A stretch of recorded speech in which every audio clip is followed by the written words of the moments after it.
عموماً گھر کے اندر خواتین اس مسئلے سے دوچار ہوتی ہیں۔ خواتین جس وقت بچے کو کھلا رہی ہوتی ہیں تو عام روٹین میں بچہ ضد کرتا ہے اور وہ بچہ ماں کو بھی کھلانا شروع کر دیتا ہے کہ مجھے جب کھلا رہی ہیں تو خود بھی تو کھائیں۔ ایسی صورتحال میں بے خیالی میں اگر کسی نے کوئی لقمہ کھا لیا، اگر وہ بچے کے ساتھ کھاتی رہی ہیں اور اسے اس چیز کا شعور نہیں تھا، اسے یہ یاد نہیں تھا کہ میرا روزہ ہے،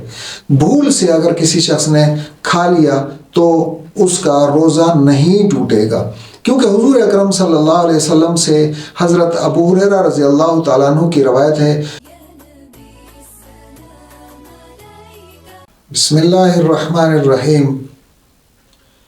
روزے کے دوران بہت سارے کام ہم دانستہ کرتے ہیں اور کچھ کام ہم سے نادانستہ ہو جاتے ہیں،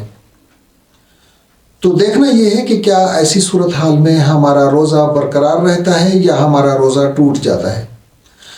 کچھ کام تو ایسے ہوتے ہیں جو اگر ہم دانستہ بھی کریں تو بھی اس کا روزے کے اوپر کوئی اثر نہیں پڑتا۔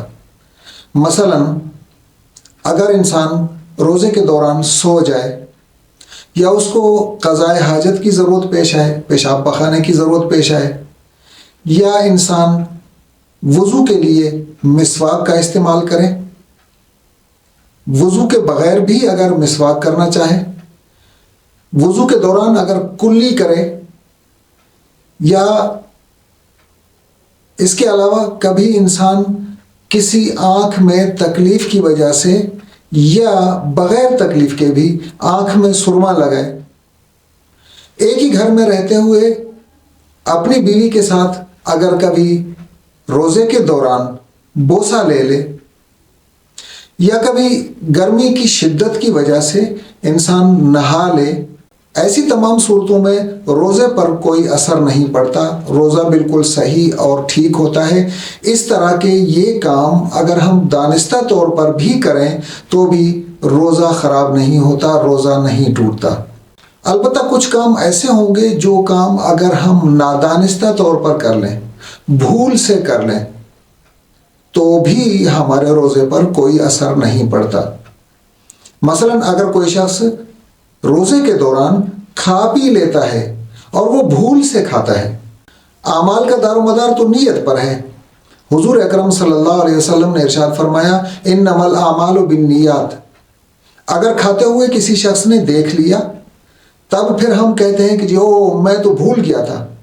حقیقتاً وہ بھولا نہیں تھا بلکہ دانستہ اگر کھا رہا تھا تو اس کا روزہ ٹوٹ جائے گا اور اس کو روزے کی قضا کرنی پڑے گی، جو قضا 2 مہینے لگاتار مسلسل روزے رکھنا ہوگا، یا 60 مسکینوں کا کھانا کھلانا ہوگا، یا پھر ایک غلام آزاد کرنا ہوگا۔ لیکن اگر اس شخص کی نیت روزہ توڑنے کی نہیں تھی، اس شخص نے دانستہ طور پر روزہ نہیں توڑا بلکہ بے خبری میں، بے خیالی میں، بھول سے اگر وہ کھانا کھا لیتا ہے، پانی کا گلاس پی لیتا ہے، تو ایسی صورتحال میں اس کا روزہ نہیں ٹوٹتا، کیونکہ اس کی نیت کھانے پینے کی نہیں تھی، خطاً اس شخص نے کھا لیا۔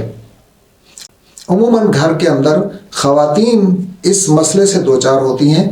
خواتین جس وقت بچے کو کھلا رہی ہوتی ہیں تو عام روٹین میں بچہ ضد کرتا ہے اور وہ بچہ ماں کو بھی کھلانا شروع کر دیتا ہے کہ مجھے جب کھلا رہی ہیں تو خود بھی تو کھائیں۔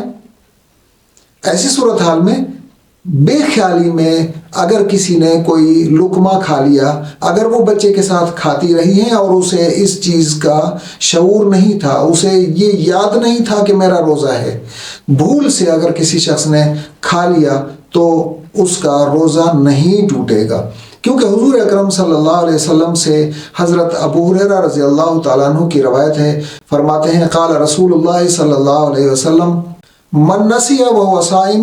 فاکل او شرب، جس شخص کو بھول گیا ہو کہ وہ روزے سے ہے، اس شخص نے کھا لیا اور پی لیا، فلیتم صومہ، اس شخص کو اپنا روزہ پورا کرنا چاہیے، فانما اطعمہ اللہ واسقاہ، اس شخص کو تو اللہ تبارک و تعالیٰ نے کھلایا اور اللہ تبارک و تعالیٰ نے اس کو پلایا۔ یہ بھول سے اگر کھا پی لیتے ہیں تو یہ اللہ تبارک و تعالیٰ کی طرف سے ایک مہمانی ہوتی ہے۔ اللہ تبارک و تعالیٰ نے خود اس شخص کو یہ موقع فراہم کیا کہ وہ تھوڑا سا کھا لے، تھوڑا سا پی لے، تو ایسی صورتحال میں روزہ نہیں ٹوٹتا، نہ ہی روزے کی صحت پر کوئی اثر پڑتا ہے، بلکہ ایسے شخص کو اپنا روزہ مکمل کر لینا چاہیے۔